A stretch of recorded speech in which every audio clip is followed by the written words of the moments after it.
Hello friends, good morning. हमारे YouTube channel पर आप सभी का स्वागत है। तो फ्रेंड्स, आज का जो अगला सेशन है, हिंदी का जो अगला टॉपिक है, आज है संज्ञा। ठीक है, तो आज हम सीधा संज्ञा पे बात करेंगे। संज्ञा में हम देखेंगे कि क्वेश्चन किस तरह से बनते हैं और हमें किस तरह से पढ़ना है। पिछली क्लासें अगर आप नहीं देखे हो तो एक बार देख लीजिए, क्योंकि जो लिंग, वचन और कारक 3 टॉपिक और भाषा 4 टॉपिक अब तक हमारी क्लासें चल चुकी हैं। अगर यूपीपी का आप अगर एग्ज़ाम दिए होंगे तो आप देखे होंगे सीधा सीधा क्वेश्चन वहीं से उठाया गया है। संसाधन अच्छे नहीं हैं लेकिन कंटेंट बहुत अच्छे हैं फ्रेंड्स, इसको आप नोट डाउन जरूर करेंगे।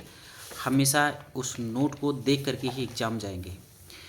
और मैं ये ज़रूर कहूँगा कि अगर आप इसको पढ़ लेते हैं, इसको देख लेते हैं, तो आपका संज्ञा से क्वेश्चन गलत नहीं होगा, जिस प्रकार आप कारक, लिंग, वचन देख चुके हैं। तो ठीक है, आइए शुरुआत करते हैं। देखते हैं पहले संज्ञा क्या होता है। यानी संज्ञा का शब्द का शाब्दिक अर्थ जो होता है वो क्या होता है। यानी संज्ञा का शाब्दिक अर्थ होता है नाम। ठीक है, यदि हम किसी चीज़ का नाम लें, किसी चीज़ का एजेसेंस, मतलब जो भी संसार में नाम है, जहाँ कहीं भी किसी चीज़ का नाम लिया जाता है वहाँ हमेशा संज्ञा होती है। ठीक है, और संज्ञा जो है वो कई प्रकार से हो सकती है, कई प्रकार से होता है, उसको हम आगे चल के अभी बताते हैं। पहले इसकी परिभाषा की बात करें तो परिभाषा क्या है। किसी व्यक्ति, वस्तु, स्थान, भाव, गुण एवं अवस्था के नाम को संज्ञा कहते हैं। यानी कुल मिलाकर के जिस नाम से हम किसी को पुकारेंगे वो संज्ञा के रूप में ही उसको हम समझेंगे। अगली लाइन देखेंगे क्या लिखा गया है। एक संज्ञा एक विकारी शब्द है। क्वेश्चन कई बार पूछा गया है कि संज्ञा विकारी है कि अविकारी है। अब विकारी किसे कहते हैं, अविकारी किसे कहते हैं, इसको अभी जस्ट बता रहा हूँ। अब देखिए, अर्थात इसमें लिंग, वचन, कारक के आधार पर परिवर्तन किया जा सके। कोई ऐसा शब्द हो, संज्ञा ऐसा शब्द हो जिसमें हम विकार पैदा कर सकें, जिसको हम बदलाव कर सकें। ठीक है, लिंग के आधार पर, वचन के आधार पर, कारक के आधार पर जिसमें हम परिवर्तन कर देते हैं, ठीक है, तो उसे जो है हम विकारी शब्द कहते हैं। और विकारी शब्द में देखेंगे तो विकारी में आता क्या क्या है। विकारी में हमेशा संज्ञा को रखा जाता है, सर्वनाम को रखा जाता है, और विशेषण को रखा जाता है, और क्रिया को रखा जाता है। वहीं अविकारी की बात करेंगे तो अविकारी में क्रिया विशेषण आता है, संबंध बोधक आता है, समुच्चय बोधक आता है, और विस्मयादि बोधक आता है। ठीक है, इतनी चीज़ें क्लियर हो गई। ठीक है, आगे बढ़ते हैं। आगे देखेंगे कि संज्ञा के प्रकार। ठीक है, संज्ञा के प्रकार की बात करेंगे, लेकिन इसके पहले हम ये समझ लेंगे कि इस संज्ञा के प्रकार से अब तक 2 क्वेश्चन बन चुके हैं और मैक्सिमम बनते ही हैं। पहला क्वेश्चन क्या बनता है, अगर पूछता है संज्ञा मुख्य रूप से कितने प्रकार की होती है। मुख्य रूप से, जब मुख्य रूप से बात करें तो संज्ञा 3 प्रकार की होती है। वो कौन कौन। पहला व्यक्तिवाचक, जातिवाचक और भाववाचक। अगर वहीं कुल लगा दें कि कुल संज्ञा कितने प्रकार की होती है, तो उसमें जातिवाचक में कहते हैं समूहवाचक और द्रव्यवाचक। यानी कुल मिलाकर के व्यक्तिवाचक, जातिवाचक, भाववाचक, समूहवाचक और द्रव्यवाचक, यानी कुल मिलाकर के कितने हो गए, 5। तो ये चीज़ें आपको समझ में आ गई होंगी। अगर मुख्य रूप से पूछे संज्ञा कितने प्रकार की होती है तो हमें 3 बताना है, और कुल अगर पूछे तो हमें 5 बताना है। ठीक है, अब आगे बात करते हैं। आगे क्या देखेंगे, संज्ञा कौन सा शब्द है, जो अभी हम बता चुके, संज्ञा विकारी शब्द है। ये जो है अब तक 3 क्वेश्चन बन चुके हैं। संज्ञा मुख्य रूप से कितने प्रकार की होती है, कुल संज्ञा कितने प्रकार के होते हैं, और संज्ञा क्या है, विकारी कि अविकारी। ठीक है, तो विकारी शब्द संज्ञा, सर्वनाम, क्रिया और विशेषण जो है वो विकारी शब्द होते हैं। यानी इसमें हम परिवर्तन कर सकते हैं। जिस शब्द में हम परिवर्तन नहीं कर सकते उसे अविकारी कहते हैं। जैसे अगर हम लिख दें हाथ, हाथ में आप क्या कर सकते हैं, इसमें विकार नहीं पैदा होगा। ठीक है, यानी जैसे हम कहें, सॉरी, हाथ नहीं कह सकते हैं। ठीक है, इसे हम क्या कह सकते हैं, इसे हम कह सकते हैं, जिसे हम ले लिए और। अगर हम लिखें यहाँ पर, हम और लिखते हैं तो ठीक है, इसको हम बहुवचन नहीं बना सकते, इसको किसी रूप में हम परिवर्तित नहीं कर सकते। ठीक है, और नहीं कर सकते या किसी फॉर्म में नहीं परिवर्तित कर सकते। तो ये क्या हो गया, अविकारी शब्द। ठीक है, आगे बढ़ते हैं। अब हम पहले शुरू करेंगे जो व्यक्तिवाचक संज्ञा है उसको। खूब ध्यान से समझिएगा और नोट डाउन जरूर करिएगा। ठीक है, मैं बता रहा हूँ कि अगर किसी भी एग्जाम्स के पहले आप इसको देख कर जाते हैं तो आपका क्वेश्चन सही हो जाएगा। आगे मैं इसी को ट्रिक के माध्यम से बताऊंगा कि क्वेश्चन मैक्सिमम कहाँ से बने हुए हैं और ट्रिक के माध्यम से आप उसको याद कर सकते हैं। यहाँ पर लिखा गया है ऐसे संज्ञा शब्द जो किसी एक व्यक्ति, एक वस्तु, एक स्थान का बोध करा रहे। ठीक है, जब कभी भी एक व्यक्ति, एक वस्तु और एक स्थान का बोध कराए तो वहाँ पर व्यक्तिवाचक संज्ञा कहलाते हैं। जैसे अनुज। अब अनुज एक नाम है, बहुत सारे लड़कों में सिर्फ एक अनुज की बात की जा रही है तो यहाँ पर व्यक्तिवाचक संज्ञा होगा। ठीक है, किसी एक की बात की जाए। और बहुत सारे देश में अगर भारत की बात की जाए, यहाँ पर भारत लिखा गया है, बहुत सारे देशों में सिर्फ एक की बात की जा रही है यानी भारत की, तो यहाँ पर व्यक्तिवाचक संज्ञा ही होगा।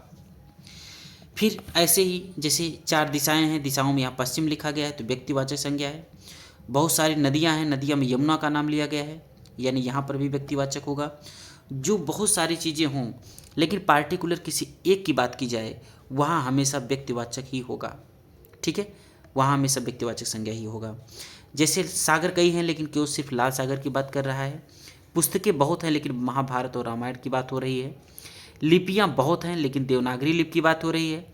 पर्व बहुत सारे हैं लेकिन यहाँ पर सिर्फ दीपावली और होली की बात हो रही है यानी पार्टिकुलर 2 त्योहारों की बात हो रही है, दीपावली और होली। तो इसलिए क्या हो जाएगा, व्यक्तिवाचक संज्ञा हो जाएगा।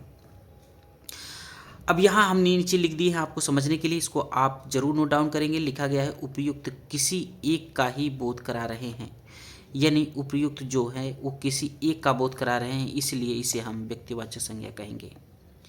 यानी कुल मिलाकर के ये समझ में आया कि जब किसी एक का बोध हो तो वहाँ पर हम क्या कहेंगे, व्यक्तिवाचक संज्ञा। ठीक है, आगे देखते हैं आगे क्या लिखा गया है। लिखा गया है कि कोई व्यक्ति एवं वस्तु तभी तक व्यक्तिवाचक संज्ञा रहता है। कब तक, आगे बढ़ते हैं। जब किसी एक व्यक्ति या एक वस्तु का बोध कराता है तो वहाँ पर व्यक्तिवाचक होता है। यदि इसका प्रयोग एक से अधिक के लिए किया गया हो, एक से अधिक के लिए यदि किया गया हो तो वहाँ पर क्या हो जाएगा, समूहवाचक संज्ञा। ठीक है, समझ में आया, वेरी गुड। आगे बढ़ते हैं, आगे देखेंगे आगे क्या लिखा गया है। यहाँ पर हम एक ट्रिक भी बना दिए हैं। अब यहाँ ट्रिक में क्या देखेंगे, जैसे हम कहें कि दिशाओं के नाम अगर आ जाता है, दिशाओं के नाम आ जाए, समुद्रों के नाम आ जाए, पुस्तकों एवं समाचार पत्रों के नाम आ जाए, दिनों के नाम आ जाए, महीनों के नाम आ जाए, ऐतिहासिक युद्धों एवं राष्ट्रीय घटनाओं के नाम आ जाए तो वहाँ हमेशा व्यक्तिवाचक संज्ञा ही होता है। ठीक है, इसको आप नोट डाउन करेंगे। आगे बढ़ते हैं, दूसरे की बात करते हैं यानी दूसरे नंबर की बात करेंगे तो जातिवाचक संज्ञा। जिन संज्ञा शब्दों से एक ही प्रकार, अब इसको आप ध्यान देंगे, एक ही प्रकार की बात कर रहा है यानी किसी एक विशेष जाति का बोध हो। ठीक है, एक ही प्रकार के वस्तुओं अथवा व्यक्तियों का बोध हो तो उन्हें हम जातिवाचक संज्ञा कहते हैं। जैसे लड़का, तो यहाँ सिर्फ लड़के की बात की गई, लड़कियों या और किसी की नहीं, सिर्फ लड़के जात की बोध। लड़के बहुत सारे लड़के आ सकते हैं लेकिन जो लड़के जात की है सिर्फ उसकी बात की गई है तो इसलिए यहाँ क्या हो जाएगा, जातिवाचक संज्ञा। यहाँ पर वकीलों की बात की गई, सिर्फ वकील यानी वकील जो है वो एक जाति को इंगित कर रहा है, एक जाति को समझा रहा है। वकील में बहुत सारे वकील हैं लेकिन सिर्फ एक जाति के हैं, केवल वकील। नदी, ठीक है, यहाँ सिर्फ नदी की बात हो रही है। ठीक है, आगे देखेंगे मनुष्य, कुत्ता, ये सब किसी एक पार्टिकुलर जाति को दर्शा रहे हैं। कुत्ते की जात में तो कोई दूसरी जात नहीं, केवल कुत्ता। गाय सिर्फ केवल गाय समुदाय को दिखा रहा है।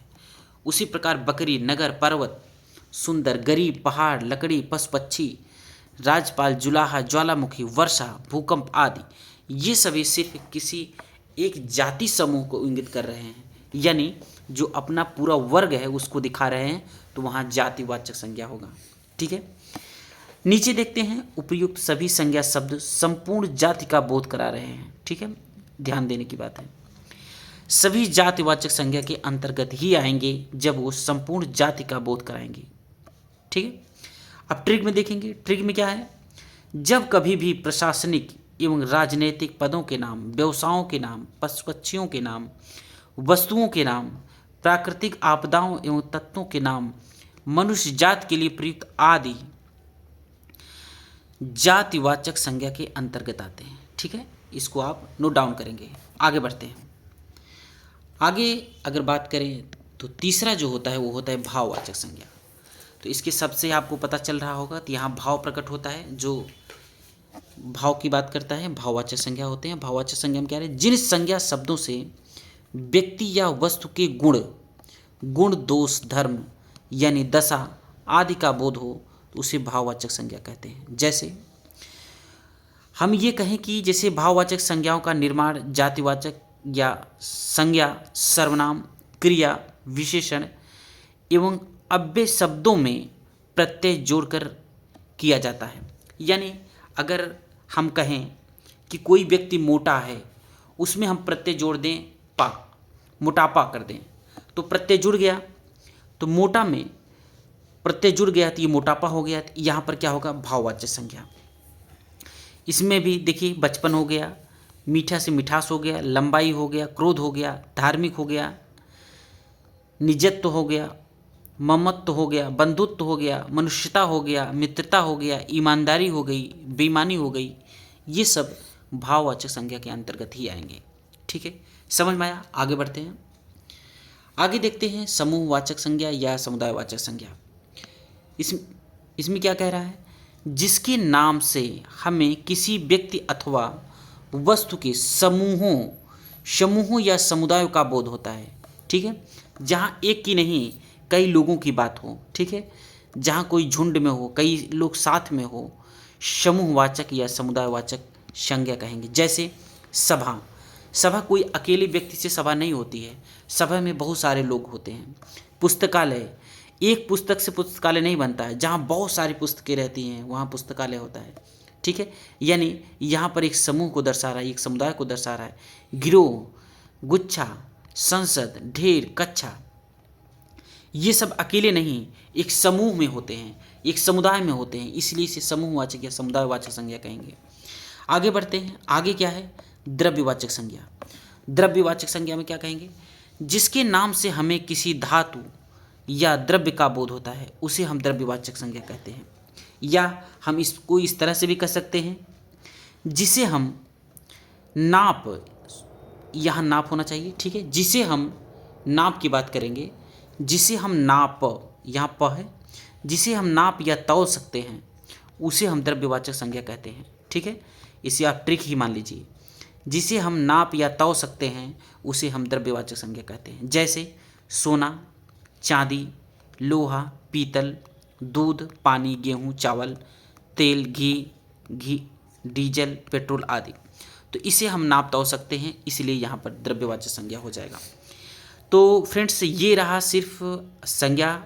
हम अब आगे जो है अगली क्लास हम आपको इस पर टेस्ट कराएंगे, और जो लेटेस्ट में क्वेश्चन आए हुए हैं और जो अति संभावित हैं उसको लेकर हम फिर उपस्थित होंगे। तब तक के लिए धन्यवाद। All of you.